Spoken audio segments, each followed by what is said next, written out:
Progress test, huge, huge, huge, huge. Like, it helps me so much. I cannot stress it.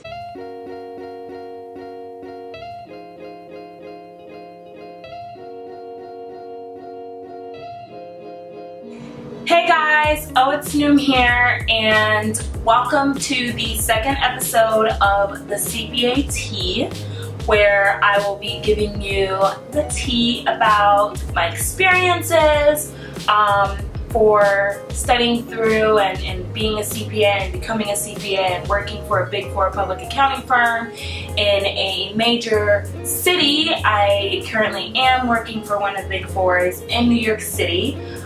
Disclosure, these are my experiences, so I'm just sharing my experiences, my thoughts, so let's get into it. So, based on the title, you already know I'm going to be talking about FAR and Reg. These are two of the 4 CPA exams, and I actually jotted down some notes because I want to make sure y'all are good, okay? I'm not guaranteeing any outcomes and whatnot, but I am going to share with you guys things that I did while I was studying for both FAR and Reg regulations that did help me a lot. So let's get right into it. In terms of what was more difficult for me when I took all 4 parts of my exams, I would say Reg was the most difficult, only because maybe you guys know this or not, I'm not sure if I've mentioned, but I didn't go into tax, and so tax was not necessarily my cup of tea. So I definitely needed to put a little bit more of an effort in Reg than some of the other exams, but just because tax was just not my cup of tea. So moving forward, one of the things that I would highly recommend when studying is try to come up with a study plan. So I took and passed FAR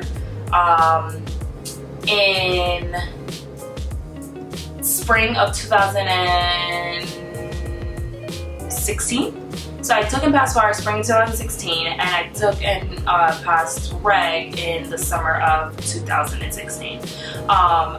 I think all of the exams have changed, but at the time, FAR was 4 hours long, which I still think it is 4 hours long, but nevertheless, I needed a study plan. So I studied all through January. I studied for about 2.5 months for FAR.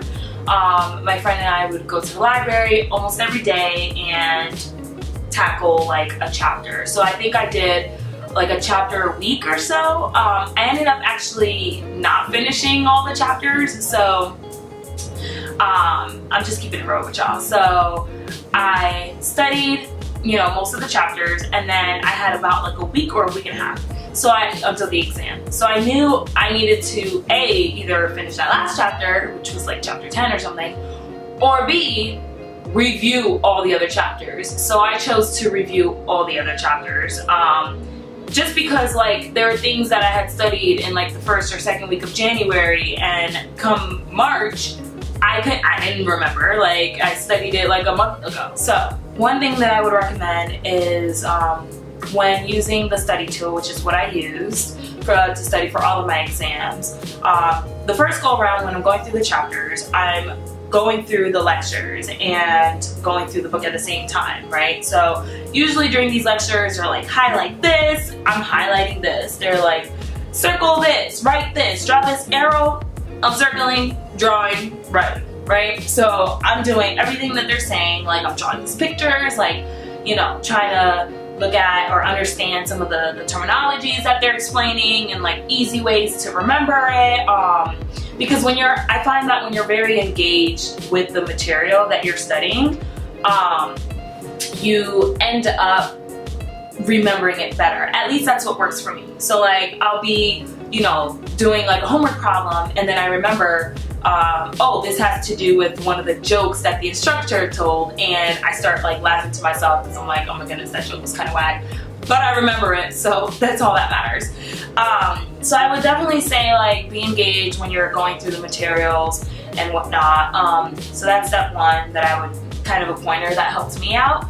another thing is, whenever I usually split up homework when I did, after I watched like each section. So obviously sometimes because of time I didn't have the time to finish all the homework per section, but I would try to get at least like a good chunk of the homework so that I can apply the section that I just went through, you know, because sometimes I would find myself, I would just go through all of the sections, all the lectures, and it may be like 5-6 hour long. I would split it throughout the week. And then I'll sit on Saturday trying to go through homework and I'm like, I don't really remember this. Like, now I have to actually spend a lot more time to actually go back in the lecture or go back in my, in like, you know, the things that I wrote in the book to try to like see exactly like how to use what I just learned onto with the homework and how to utilize that. So I would definitely, another thing that worked for me, like I'm saying, is the second thing is try to at least go through some examples in some practice homework after you do a section, so that you can apply the knowledge that you just learned in the and apply it essentially on the homework. And so hopefully it kind of sticks, you know. I'm a learner, I learn as I do, but either way, like I watched the lecture, right? I read it, I wrote and highlighted, and now I just need to kind of do it. So third thing, the app. Most of these study tools have apps. So mine had an app, and on the app I can access flashcards, I can access homework assignments, right? Or extra questions I can access. I can even access lectures on the app. So the app was huge, especially when it came to my review week, which I'm gonna move on to that now because throughout, you know, while you're studying or while I was studying, I just kind of lecture, homework, etc. Comes review. Review, I usually started reviewing about a week and a half, maybe 2 weeks if I had time, which I usually didn't, so it was either a week and a half or a week before the exam. I took a practice exam, sat down as if I was taking the CPA exam, sat down as I was taking rank or FAR, and went through 4 hours or however long of the exam. This I did about a week or so before. So I kind of got an idea of where I was, right? And sometimes that may be scary, but it's called a review for a reason. You're not on test day yet.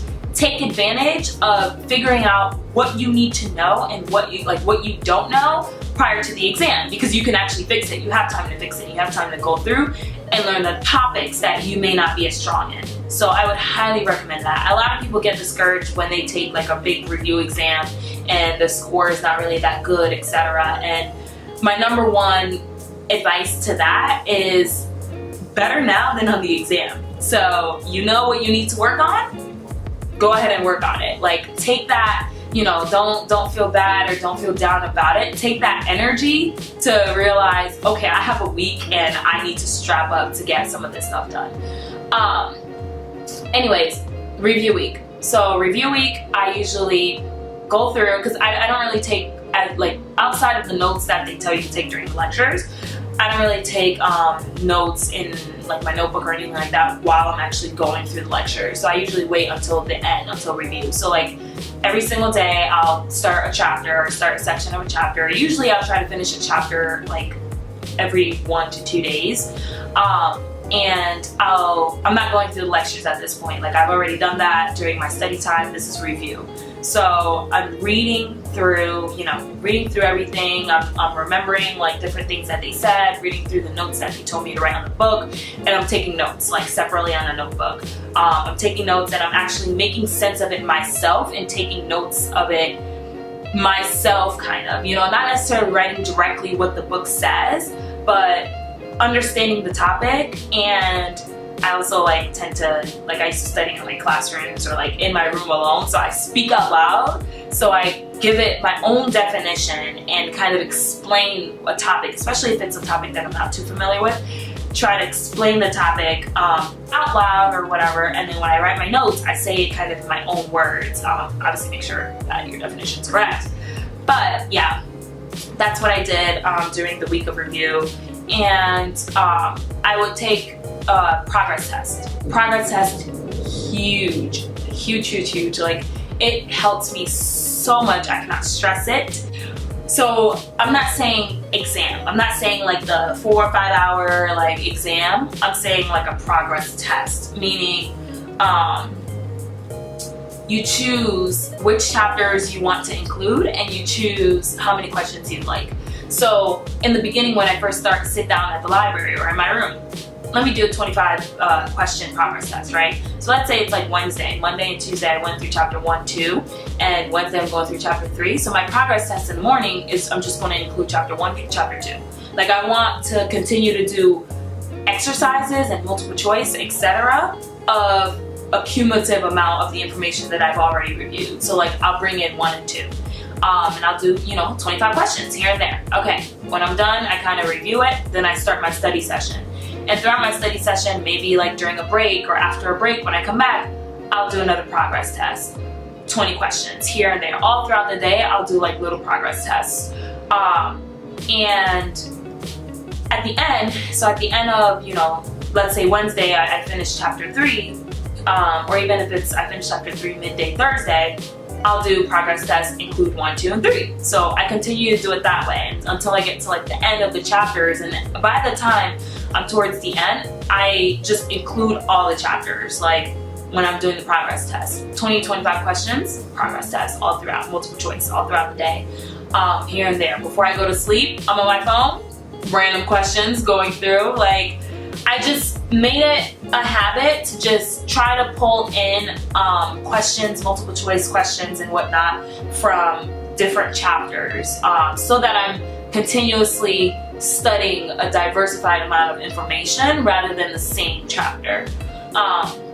So that's huge, major key. At least for me, that was major key. So that's huge. I started studying for the CPA while I was in grad school, BT dubs. So I took bar and regulations when I was in grad school. That's why I'm kind of putting these together, because these were my study habits when I was in school. I took audit and BEC when I was working, so it was a little bit different in terms of the time that I actually had to study. So BEC and audit are going to be in a separate video, but nevertheless, the app was completely useful whenever I'm traveling, or even if I'm laying down in bed or I'm watching Netflix in between, or okay, they don't have commercials during Netflix, but let's say like I'm watching regular TV, right?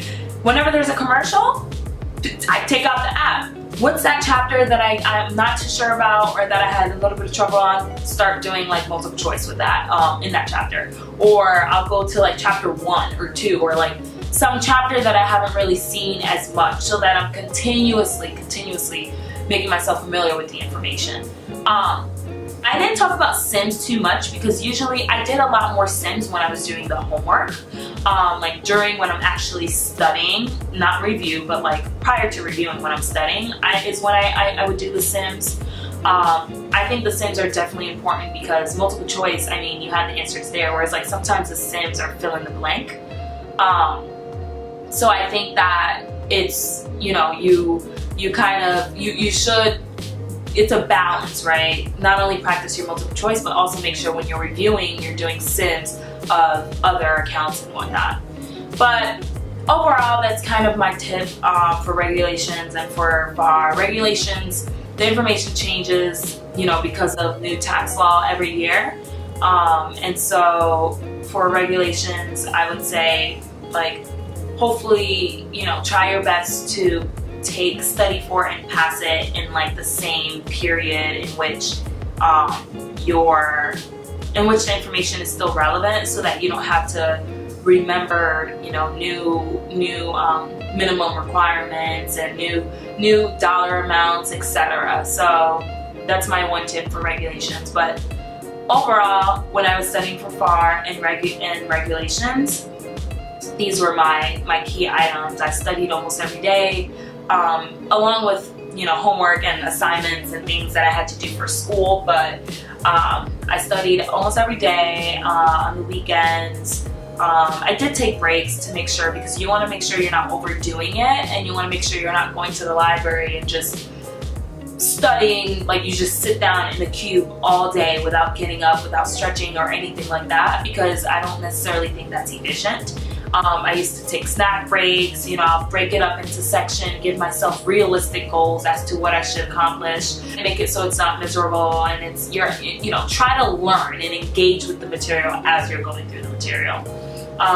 Huge tip that I would give, another huge tip that I would give, if you're in school and you can start studying while you're in school. It does not get easier when you're at work. In fact, it gets a lot, it gets challenging. I'll talk about that when I go over, you know, my experience taking BEC and audit, and those two, like I mentioned, I took when I was working. So alright, so thank you guys. I'll see you guys in the next video. I hope that, you know, you guys found some of the things that I'm saying useful, or made sense, like, oh, the app, oh yeah, I forgot about that. Maybe I should incorporate that in my study habit. Or like, oh, the review, like maybe I should start doing these progress tests that like accumulate, you know, information or questions from various chapters. So hopefully I was able to help. That's my main goal. Write down. You can message me,